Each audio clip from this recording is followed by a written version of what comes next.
우리 꽤 오래전부터 마치 비혼을 조장하는 듯한 TV 프로그램들이 성행하고 있습니다. 결혼을 한 뒤에 내 삶이 불행해졌다거나, 이혼을 하고 난 뒤에 내 삶이 다시 행복해졌다거나, 아니면 아예 그냥 혼자 사는 것이 훨씬 낫다는 등 마치 결혼이 불행의 원인인 것인 양, 혼자 사는 것이 답인 양 은연중에 메시지를 전하고 있죠. 재미있으니까 유행하는 건 아닌가요? 라고 하실 수도 있지만 현실은 꼭 그렇지만은 않습니다. 자연스럽게 유행이 되는 경우도 물론 있지만 실상은요, 대부분의 유행은 인위적으로 만들어집니다. 예를 들어서 패션도 그렇지만요, 디자인, 색, 소품 등등 이런 유행들이 다 의도적으로 만들어진다는 거죠. TV 프로그램 역시 마찬가지입니다. 그러므로 마치 비혼이 당연한 것처럼, 오히려 비혼이 더 행복한 것처럼 포장되는 현실이 굉장히 안타깝죠. 결혼을 하라고 강요하는 게 아닙니다.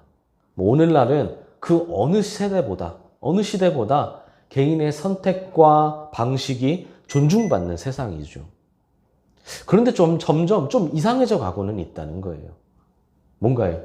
결혼에 대해서는 결혼이라는 말만 꺼내도 결혼에 대해서 강요하는 거냐? 라고 막 이렇게 강하게 말하고요.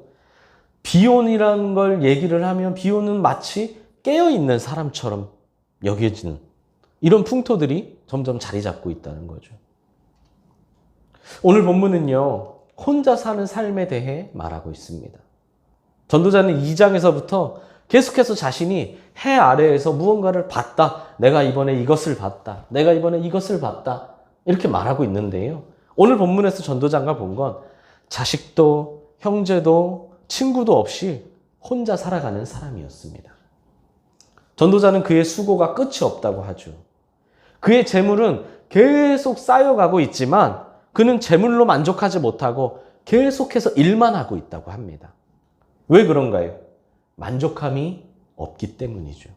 만족하지 못하기 때문에 계속 일을 한다는 겁니다. 계속 모은다는 거죠. 전도자는 그런 삶이 어떻다고 말하고 있나요? 계속 큐티하셔서 아시겠지만 그런 삶이란 헛되다고 말합니다. 헛되고 헛되며 헛되고 헛되니 모든 것이 헛되도다. 전도서의 핵심이자 요약본이라고 할 수 있지 않겠습니까? 딱 한마디로 한다면 헛되다입니다. 그는 어쩔 수 없이 홀로 된 건지 아니면 스스로 홀로 된 삶을 선택한 것인지는 모르겠지만 전도자는 그러한 삶은 분명 헛되다라고 말하고 있습니다. 그에게는 가족도 없었죠. 친구도 없었습니다. 그에게 유일한 낙이라곤 재산을 모으는 것이었습니다. 재산을 모으는 것 자체가 문제는 아니죠. 애써서 모으고 열심히 아껴서 모으는 것이 왜 문제겠습니까? 오히려 그렇게 사는 것이 우리가 권장할 만한, 아껴 살아야겠죠. 하지만 거기에 빠져버린 삶은요, 그렇게 살다 보면 언젠가는 대체 내가 누구 때문에 이렇게 고생을 한 건지, 내가 누구를 위해 이렇게 아끼며 살았는지 탄식할 날이 언젠간 반드시 온다는 겁니다. 저는 오늘 결혼을 해야 된다, 혹은 결혼을 하지 말아야 된다라고 말하는 것이 아닙니다.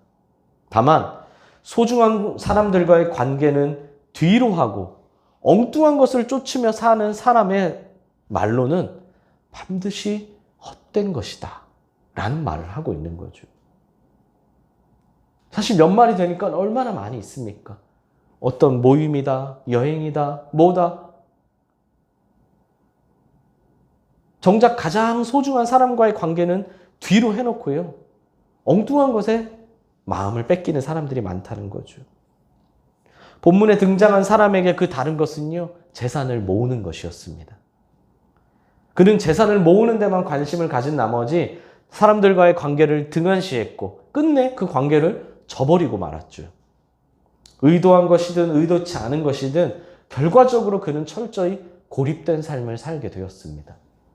어쩌면 오늘 누군가는 요즘 같은 세상에선 그런 삶이 더 지혜로운 거 수도 있어요. 그런 삶이 더 나은 삶일 수도 있습니다. 라고 말할 수도 있겠지만 아무것도 신경 쓸 것 없이 혼자 사는 것이 잠깐은 편하고 좋을지는 모르겠지만 자신이 가진 소유를 혼자 독차지할 뿐이지 결국 행복을 함께 나눌 사람이 없다면 그것만큼 불행한 삶은 없다는 것이죠. 왜 그럴까요? 이 세상은 가뜩이나 만족이 없는 세상인데 혼자 사는 삶에는 더더욱 만족함이 없기 때문입니다. 만족은요, 행복은요, 나 자신에게서 얻는 것이 아니라 다른 사람을 통해서 얻을 수 있는 것이기 때문입니다.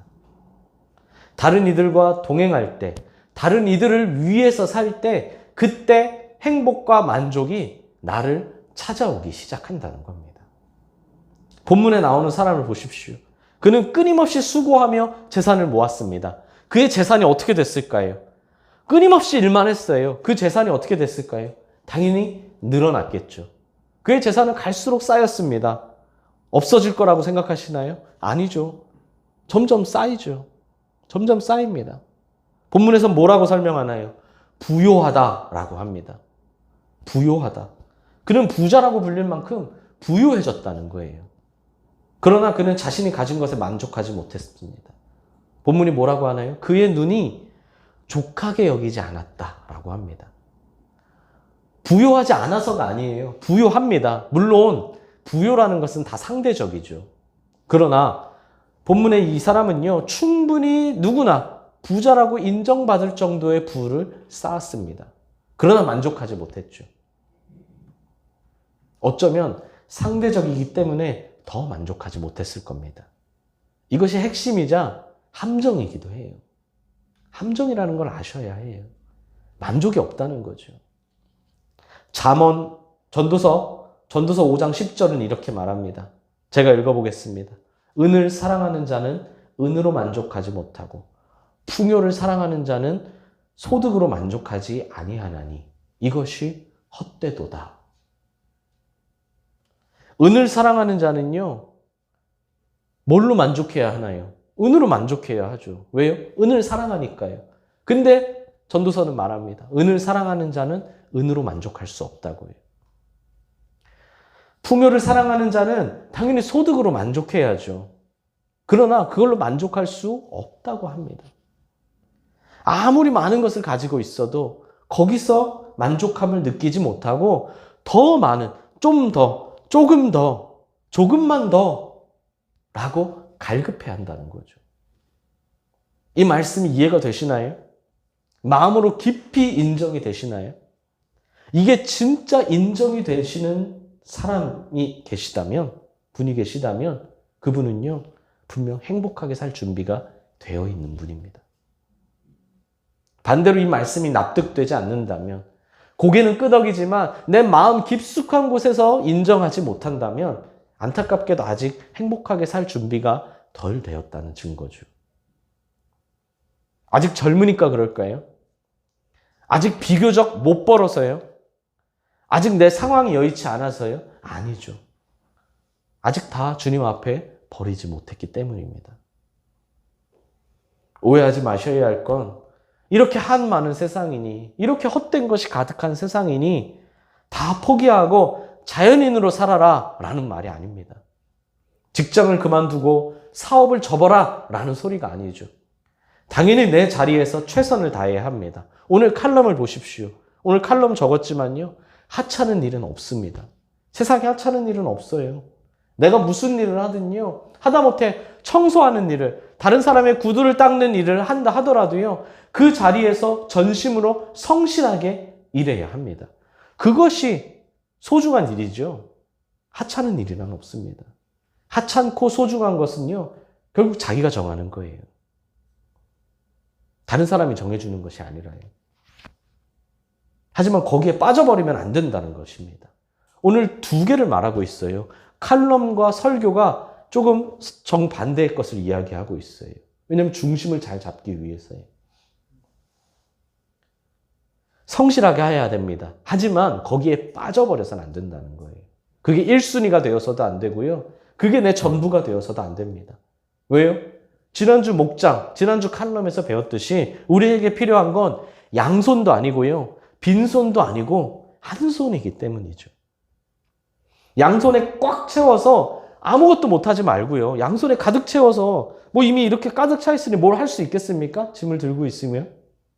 아니면 양손에 아무것도 없을 만큼 아무 일도 안 하지 말고 중심을 잘 잡으라는 겁니다. 한 손으로 적당히요. 모든 것이 상대적인 세상에서 절대적인 것을 추구하는 사람이 되어야 되고 모든 것이 유한한 세상에서 영원한 것을 추구하는 사람이 되어야 한다는 겁니다. 할렐루야. 여러분, 이 세상에 존재하는 것은요, 다 상대적입니다. 절대로 간과해서는 안 될 것이요. 그런 상대적인 것을 통해서는요, 결코 행복과 만족을 얻을 수가 없어요. 얻을 수 있다 하겠지만 잠시일 뿐이라는 거죠. 상대적인데요. 유한한 것을 통해 어떻게 진정한 행복과 만족을 얻을 수 있겠습니까? 내 떡이 아무리 크고 좋아도요. 이때까지는 좋았지만 내 옆 사람의 떡이 더 크면요. 어느 순간 내 떡을 다시 보면 초라해 보이는 거예요. 이전에는 내 떡이 와, 왜 이렇게 빛깔도 좋아 했는데 더 멋있는 떡을 만나고 나고 내 떡을 보면 아, 왜 이렇게 색깔도 구려 시멘트야 하는 거죠. 상대적인 세상에서 비교하기 시작하면 그 상대적인 가치에 빠져들면 절대 행복할 수 없다는 겁니다. 인생이 행복하지 않으면 무슨 소용이 있겠습니까? 전도서 6장 6절은 말합니다. 천년의 갑절, 즉 2000년을 산다고 할지라도요. 행복하지 않으면 무슨 소용이 있느냐는 거예요. 아니, 우린 1000년도 사실 못 살 텐데 1000년은커녕 100년도 장담하기 어려운데 1000년의 갑절을 산다 쳐도요. 행복하지 않으면 무슨 소용이 있느냐는 거죠. 물론 인간도 절대적인 존재는 아닙니다. 그러나 영원한 것을 추구할 수는 있죠. 이것이 바로 인간이 모든 다른 생물과 다른 점 아니겠습니까? 다른 생물은 지금을 위해 살아가고 지금 배부르고 지금 따뜻하게 자는 것이 목표로 살아가지만 인간만은 미래를 위해 살아가죠. 거기에서 더 나아간다면 단지 5년, 10년, 20년 뒤가 아니라 영원을 위해 살아가는 존재도 될 수 있다는 겁니다. 그것이 인간의 특별한 이유이죠. 정확히 말하면 인간은 그렇게 특별하게 지음받았습니다. 다른 생물과는 다르게요. 그래서 영원한 것을 추구할 수 있죠. 그래서 인간은 동행해야 합니다. 동행할 때 행복하게 살 수 있는 줄 믿습니다. 혼자 사는 것은 편하지만요. 함께 사는 것은 그보다 훨씬 더 좋은 일이 많이 있다는 겁니다. 함께하는 것 때문에 어려움을 만나기도 하지만 함께하는 것 때문에 이겨낼 수 있다는 거죠. 내가 누구보다 맛있는 밥을 할 줄 압니다. 정말 기가 막혀요. 백종원 저리 가랍니다. 환상의 레시피를 내가 알고 있어요. 근데 그걸로 나 혼자 맨날 밥 해 먹으면 무슨 소용이 있느냐는 거예요. 내가 정말 그 아름답다고 할 정도로 맛있는 음식을 만들어내는 손인데 그걸로 나만 혼자 먹으면 아무 소용이 없다는 거죠. 내가 누구보다 뛰어난 기술이 있습니다. 아무도 모르는 기술이 있어요. 나만이 아는. 근데 그걸 나만 위해서 사용한다면, 혼자 사용한다면 무슨 소용이 있느냐는 거죠. 무엇이든 함께할 때 의미가 있고 함께할 때 행복하다는 겁니다. 다른 사람을 위해 살 때, 섬겨줄 때 오히려 더 행복하다는 거예요. 인간은 그렇게 지음받았기 때문이죠. 사랑하는 수원동행교회 성도 여러분, 행복은 자기 자신에게서 얻을 수 있는 게 아닙니다. 행복은 나 자신이 아니라 다른 이들을 위해서 살 때, 다른 이들과 함께 살 때 얻을 수 있습니다. 그렇기에 예배, 목장, 교제 등등 이 모든 것들이요, 하나님을 위한 것이기도 하지만 우리가 행복하게 살 수 있는 원동력이 되는 시간인 줄 믿습니다. 결론이 무엇인가요? 우리 모두 함께 그리고 즐겁게 신앙생활 하자는 거예요. 물론 혼자가 안 좋다고 해서 무조건 많은 것, 무조건 더 많이, 더 많이 이것도 아닙니다. 우리는 늘 균형이 중요하다고 했죠. 혼자도 아니고 그렇다고 너무 많은 것도 아니긴 적당히 동행할 수 있는 사람이 필요하다는 겁니다. 이거는 신앙적으로가 아니라요. 사회적으로 봐도 분석한 연구를 봐도 마찬가지예요. 한 사람과 진정한 관계는요. 생각보다 그리 많지 않다는 거예요. 제 말이 아니고요. 사회적인 학자들의 분석이에요. 내 핸드폰에 전화번호가 수십 명, 수백 명이 저장되어 있어도요. 심지어 많이 아는 사람들은 어떻습니까? 수천 명, 수만 명이 저장되어 있어도요. 거기서 진정한 관계는 사실 몇 명 안 된다는 거죠. 결론이 무엇이라고요? 지금 이 자리에서 우리 모두 함께 즐겁게 신앙생활 하자는 겁니다. 우리는 동행할 때 행복하기 때문이죠. 물론 아직 우리 가운데는요, 서로에게 마음을 100% 열지 못하신 관계도 있고, 아직 서로 100% 믿고 의지하지 못하는 관계도 있을 겁니다. 솔직히 우리 모두가 전체 다 서로에게 100% 오픈 마인드는 아니죠.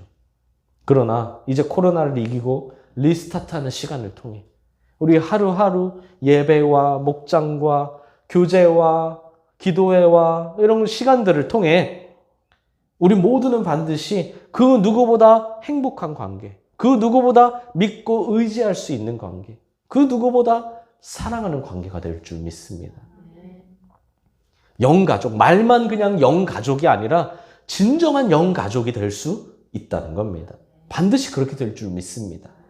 무엇보다 행복과 만족은 다른 이들을 통해 얻을 수 있다는 걸 오늘 꼭 기억하시길 바랍니다. 그럼 내게 가장 큰 행복과 만족을 줄 수 있는 그 사람이 바로 누구일까요?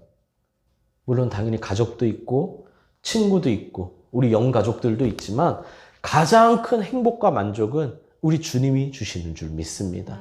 우리 주님과 동행할 때, 주님의 명령을 지킬 때, 경외할 때 진정한 행복과 만족을 얻을 수 있다는 겁니다. 오늘 설교는 사실 여기서 끝내려고 했는데요.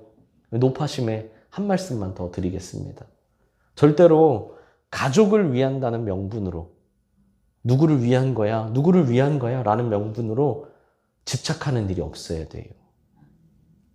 그렇게 행하는 사람들을 보면요. 당연히 처음에 그 의도는 순수하죠. 그 의도가 나쁜 사람이 어디 있겠습니까? 가족을 위해, 내 자식을 위해, 내 부모를 위해, 내 사랑하는 연인을 위해, 아내를 위해, 남편을 위해 당연히 의도가 나쁜 사람이 어디 있겠어요. 당연히 좋은 의도로 시작하죠. 하지만요. 대부분의 경우는 결국 그 의도와는 다르게 욕심이 지나쳐서 오히려 그 사랑하는 사람에게 상처를 주게 되는 경우가 더 많아요. 그러면서도 뭐라고 합니까? 내가 누구 때문에 이 고생을 하는데, 내가 누구 때문에 이걸 참고 있는데 라고 말을 하죠. 참 안타까운 일입니다. 누군가는 부와 권력을 위해 하죠. 권력에 빠지죠. 내가 가족을 위해 부와 권력에 집착한다. 내가 가족을 위해 시험에 집착한다. 내가 누구를 위해 취미든 신앙이든 나만 알고 있는 집착하는 것들이 있으실 수 있어요. 그걸 벗어나야 한다는 겁니다. 왜냐하면 지금 동행하지 않으면 나중에도 동행할 수 없기 때문이죠. 어떻게 하면 나중에 이렇게 되면 이런 상황에 이런 게 계기가 되겠지? 지금 하지 못하면 나중에도 못해요. 삭개오를 보십시오. 그는 로마를 위해 일하면서 정말 아주 많은 돈을 벌어들였습니다. 하지만 전혀 행복하지 않았죠. 누구보다 잘 살았어요. 가정도 다 있고요. 다 꾸리고요. 잘 살았습니다. 그럼 그가 예수님을 만나 자신의 소유의 절반을 가난한 자들에게 나눠주겠다고 했고요. 자기가 혹시나 부당하게 취득한 게 있으면 그것의 4배로 갚겠다고 했습니다. 미친 짓이죠, 사실요. 엄청난 손해입니다. 그냥 내가 부당하게 취했으면 그대로만 준다고 해도 다 납득할 텐데 4배를요. 엄청난 손해입니다. 그러나요, 그는요, 그때서야 비로소 행복과 만족을 얻었어요. 자신의 창고가 계속 가득가득 차갈 때는요, 조금도 만족이 없었는데, 이게 텅텅 비고 나는데요, 그때 만족과 행복을 느꼈습니다. 오직 재물을 위해 살아가며 끊임없이 가지고 소유해도 만족할 줄 몰랐던 인생이 예수님을 만날 때, 다른 사람을 섬기고 나눌 때, 다른 사람과 함께 할 때 더 풍성해진 만족과 행복을 느꼈다는 겁니다. 사랑하는 수원동인교회 성도 여러분, 참된 행복과 만족은 내가 얼마나 많이 소유했느냐, 얼마나 높이 올라갔느냐에서 얻는 것이 아닙니다. 수십, 수백 년을 먹고 살아도 먹어도 남을 만큼 많이 모아도요, 아무리 많이 모으고 누리며 살아도요, 만족함이 없는 것이 인생이에요. 지난 3주간 리스타트 하자고 했을 때 말씀드린 것처럼 욕심과 집착을 과감히 버리고 내가 그토록 소중하게 여기며 절대 포기하지 못했던 것들을 주님을 따르고 또 다른 이들에게 철저히 나누고 베풀고 함께 살아갈 때 진정한 참된 행복과 만족을 누리게 될 줄 믿습니다. 오늘 이 사실을 꼭 기억하시길 바랍니다. 교회도 마찬가지예요. 막 큰 교회, 엄청 거기에 간다고 무조건 행복한 것이 아닙니다. 간다고 안 행복하다는 말이 아니에요. 나에게 맞는 것이 있겠죠. 직장도 마찬가지입니다. 누구나 알아주는 대기업에 꼭 들어가야지만, 누구나 아는 내 이름 석자만 돼도 알 정도로 유명해져야지만, 그게 아니라는 거죠. 그래서 어떻게 하자고 했습니까? 지난주에 사랑으로 싹 버리고 쓱 따르자고 했었죠. 옆 사람에게 말해 주십시오. 사랑으로 싹 버리고 쓱 따르세요. 네, 사랑으로 싹 버릴 건 버리고요, 쓱 주님을 따르셔야 합니다. 그때 행복하게 만족하게 사는 우리 성도님들 되실 줄 믿습니다. 이 믿음으로, 이 순종으로 하루하루를 행복하게 살아가는 우리 모든 성도님들이 되시기를 간절히 소망합니다.